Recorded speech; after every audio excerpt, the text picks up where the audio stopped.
I come in, sir? Have a seat.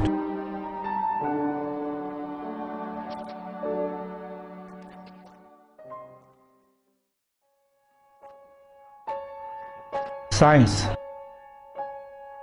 Science, science, science. Science requires proof. As this is my first class with you, I will explain it my way. You are Muslim, right?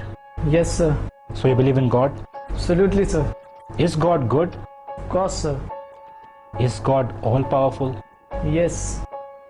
My brother died of cancer, although he prayed to God to heal him. Most of us would attempt to help others who are ill, but God didn't. How is this God good then? You can't answer, can you? Let's start again, young fella. Is God good? Yes, sir. Is Satan good? No. Who created Satan? God. That's right. Tell me, son, is there evil in this world? Yes, Professor. Evil is everywhere, isn't it? Yes, sir. And God did make everything, correct? Is there sickness, immorality, hatred, ugliness? All these terrible things exist in this world, don't they? Yes, Professor. So who created them? Science says you have 5 senses you use to identify and observe the world around you. Tell me, son, have you ever seen God? No, Professor. Tell us if you have ever heard your God. No, Professor. Have you ever felt your God, tasted your God, smelt your God? Have you ever had any sensory perception of God for that matter? No, I'm afraid I haven't. Yet you still believe in Him. Yes, Professor. According to empirical, stable, demonstrable protocol, science says your God doesn't exist. What do you say to that, my son? Nothing. I only have my faith. Yes, faith. And that is the problem which science has. Professor, is there such a thing as heat? Yes. And is there such a thing as cold? What kind of question is this? We all know there is cold. No, sir, there isn't. You can have lots of heat, superheat, mega heat, white heat, little heat or no heat, but we don't have anything as cold.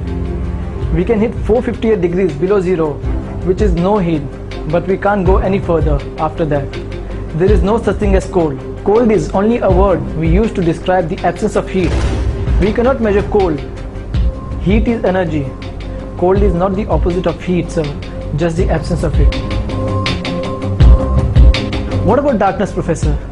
Is there such a thing as darkness? Yes, what's night if there isn't darkness? You're wrong again, sir. Darkness is the absence of something. You can have low light, normal light, bright light, flashing light. But if you have no light constantly, you have nothing. And it's called darkness, Professor. In reality, there is no such thing as darkness. If it is, you would be able to make darkness more darker, wouldn't you? So what's the point you're trying to make, young man? Sir, my point is your philosophical premise is flawed. Flawed? Can you explain how? Sir, you are working on the premise of duality. You argue that there is life and then there is death, a good God and a bad God. You are viewing the concept of God as something finite, something we can measure. Sir, science can't even explain a thought.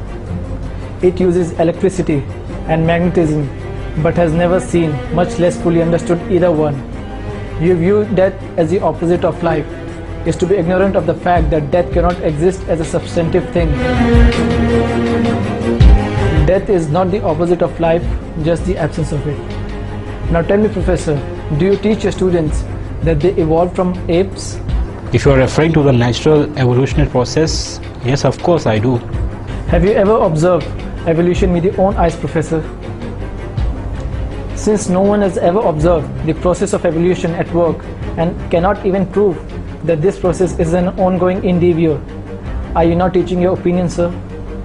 Are you not a scientist but a preacher, Professor?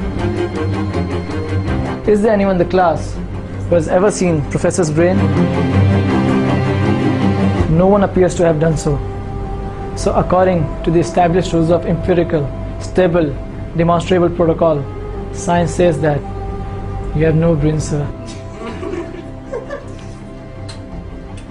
With all due respect, sir, how do we then trust your lectures, Professor? I guess you will have to take them on faith, son. That is it, Professor. The link between man and God is faith. Professor, it is not necessary to see something to believe in it. Sir, have you seen your 10th grandfather? No? So then how can you prove that he existed? My presence proves his existence because I have come from him. Exactly, Professor. The existence of this universe and life proves that there is a creator. That is all that keeps things moving and alive. Take your seat.